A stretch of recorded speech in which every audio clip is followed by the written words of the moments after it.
কোনো তথ্য সারি বা রাশিমালার অসহিত পরিঘাত থেকে কিভাবে কেন্দ্রীয় পরিঘাত নির্ণয় করতে হয় তা দেখাবো আজ। প্রিয় শিক্ষার্থী এবং আপনারা যারা দেখছেন ও শুনছেন সবাইকে স্বাগত জানাচ্ছি। মোহাম্মদ মজনু মিয়া, প্রভাষক পরিসংখ্যান, বেলকুচি সরকারি কলেজ, বেলকুচি, সিরাজগঞ্জ। প্রিয় শিক্ষার্থী, এখন আমি দেখাবো কোনো তথ্য সারি বা রাশিমালা থেকে কোনো তথ্য সারি বা রাশিমালার অসহিত পরিঘাত থেকে কিভাবে আমরা কেন্দ্রীয় পরিঘাত নির্ণয় করতে পারি। মনে করি কোনো চলক x এর n সংখ্যক মান x1, x2, x3 up to xn। কোনো চলক x এর n সংখ্যক মান x1, x2, x3 up to xn। পদ সংখ্যা n, যোজিত গড় x বার, আনুমানিক গড় a, যেখানে x bar not equal to a। Mu R dash যদি x এর r তম অসহিত পরিঘাত হয় তবে mu R dash equal to summation xi minus a whole to the power r divided by n। কোনো তথ্য সারি বা রাশিমালায় মান দেওয়া আছে n সংখ্যক মানগুলো হলো x1, x2, x3 up to xn। পদ সংখ্যা n, যোজিত গড় x বার, আনুমানিক গড় a, যেখানে x bar not equal to a। Mu R dash যদি x এর r-তম অসহিত পরিঘাত হয় তবে mu R dash equal to summation xi minus a whole to the power r divided by n। এখন r এর মান 1 বসিয়ে প্রথম অসহিত পরিঘাত mu one dash equal to summation xi minus a whole to the power 1 divided by n। Mu two dash equal to summation xi minus a whole square divided by n। Mu 3 dash equal to summation xi minus a whole to the power 3 divided by n। Mu 4 dash equal to summation xi minus a whole to the power 4 divided by n।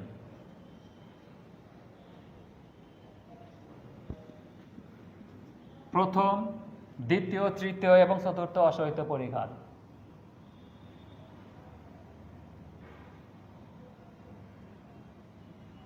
এই যে চারটে অসহিত পরিঘাত, এই চারটে অসহিত পরিঘাতের সাথে আমরা কি করব? প্রথম চারটা কেন্দ্রীয় পরিঘাত নির্ণয় করব, অর্থাৎ মিউ 1, মিউ 2, মিউ 3 এবং মিউ 4। প্রথম কেন্দ্রীয় পরিঘাত, দ্বিতীয় কেন্দ্রীয় পরিঘাত, তৃতীয় কেন্দ্রীয় পরিঘাত এবং চতুর্থ কেন্দ্রীয় পরিঘাত নির্ণয় করব আমরা।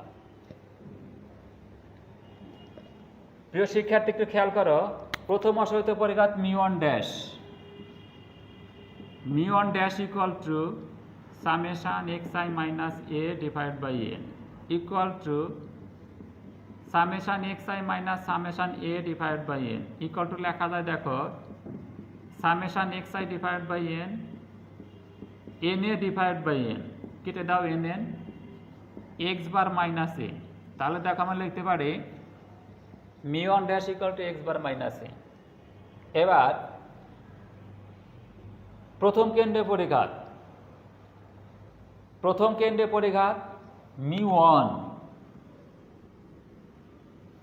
প্রথম কেন্দ্রীয় পরিঘাত mu 1 equal to summation xi minus x bar divide by n, আর এটা equal to 0 by n equal to কত? 0।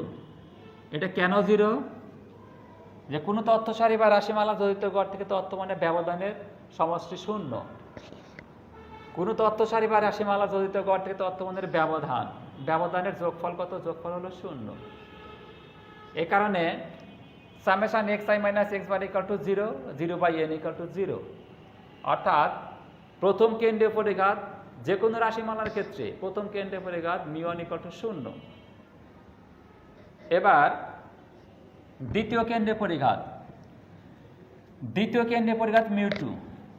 দ্বিতীয় কেন্দ্রীয় পরিঘাত mu 2 equal to summation xi minus x bar whole square divide by n equal to summation xi minus a plus a minus x bar whole square divide by n equal to summation x I minus A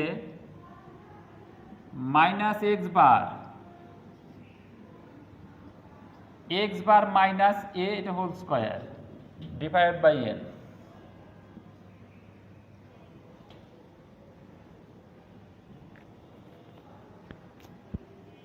equal to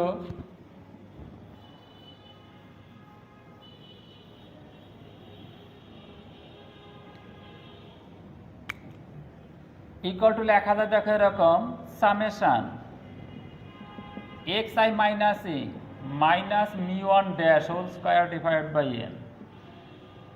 এখন এটাকে কি করতে পারি আমরা দেখো যে a minus b whole square সূত্রে ভাঙতে পারি। A minus b whole square সূত্র যদি ভাঙি আমরা তাহলে কি আসবে দেখো ইকুয়াল টু সামেশনটা আমরা রেখে দিলাম, রেখে কি করব X I minus A whole square minus 2 into X I minus A into mu one dash plus mu one dash square divided by N equal two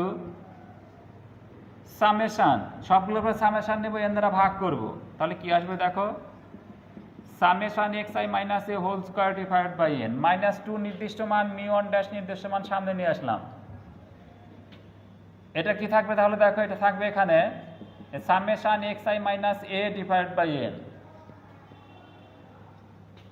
plus summation mu one dash square divided by N equal to এবার একটু খেয়াল করো এটা equal two কি এটা হলো mu two dash summation x I minus A whole square divided by N equal to mu two dash তাহলে এটা কি লেখা যায় mu two dash minus 2 mu one dash into mu one dash কেন এটা equal to mu one dash plus এটা কি আসবে N mu one dash square divided by N কেন মিউ1 ড্যাশ নির্দিষ্ট মান তাহলে মিউ1 ড্যাশ স্কোয়ার নির্দিষ্ট মান হবে আর তার আগে সামেশনটা কি হবে এন হবে এখানে কেটে দাও এন এন তাহলে কি থাকবে দেখো এখানে থাকে এটা যে মিউ2 ইকুয়াল